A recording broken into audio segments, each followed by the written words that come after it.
Hello everyone, this is Sister Charge. As a Mountain Blade 2 player who only likes to fight, I am not satisfied with some of the changes in Beta 1.3. Let's talk about the core issue of the siege this time. We can see these two changes in the official public information. One is to remove the military compensation for the defending troops. The other is to set up a minimum siege equipment for AI. These two changes reflect the designers' focus solely on the battle between AI and AI. They have no understanding of the logic behind players handling siege battles in version 1.2. There was no consideration given to the interaction between AI and players on a realistic level at all, and there was no awareness of the more serious issues in the siege. In the entry battle of the siege, due to the inability of the defending archers to fully unleash their firepower on the wall, they always shoot more with less at the position of the wall.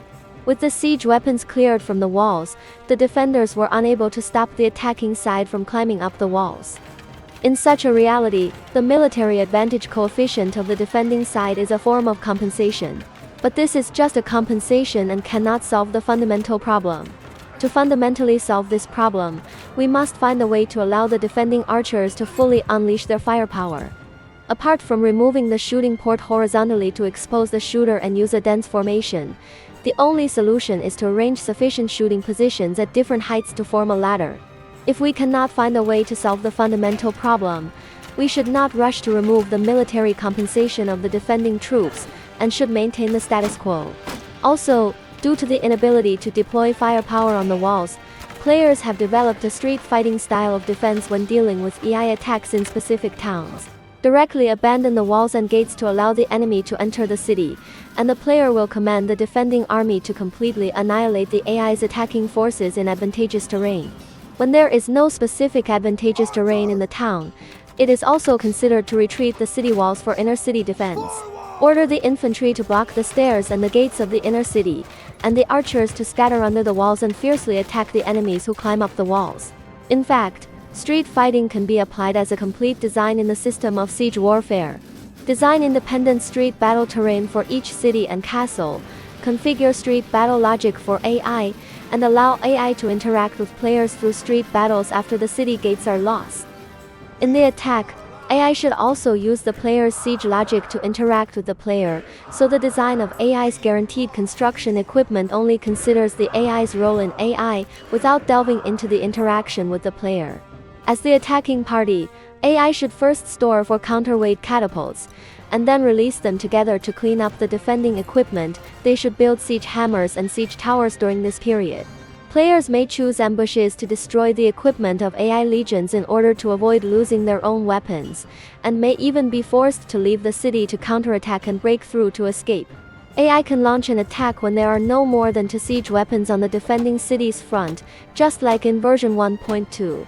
It is better not to continue to appear in the official version when attacking with 4 siege weapons of the defending army. So the timing of AI launching attacks in siege warfare should not only consider its own number of siege equipment.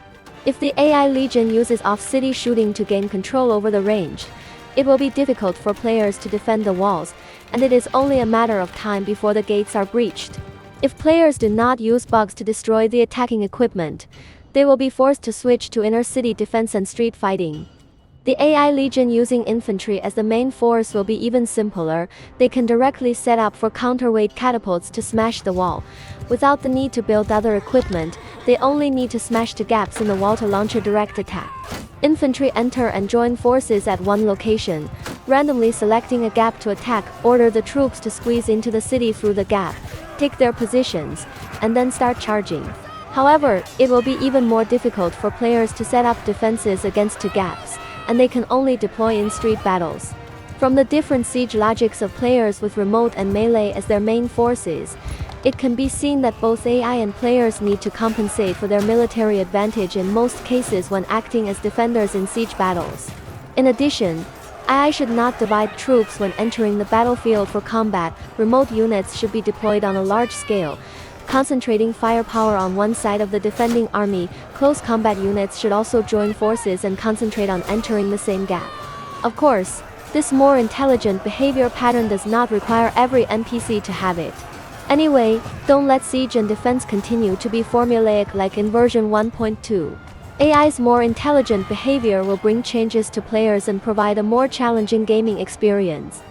In fact, in Beta 1.3 version, there are still some towns with vicious errors where the attacking side can directly open the city gates during siege battles.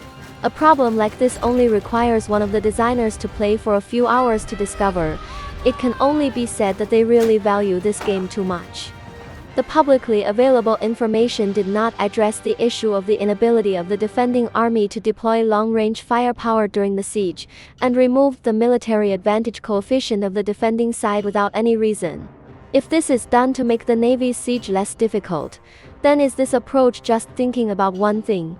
Should we think carefully about whether the design of the Navy landing to weaken combat effectiveness is reasonable or not?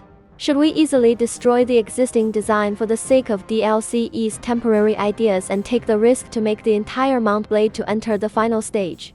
Is it all worth it? If you think I'm exaggerating, let's talk in the next issue about why Exceed Focus is not a bug but the original game design. There's no need for any so-called fixes. Finally, let's showcase the charm of the street fighting genre.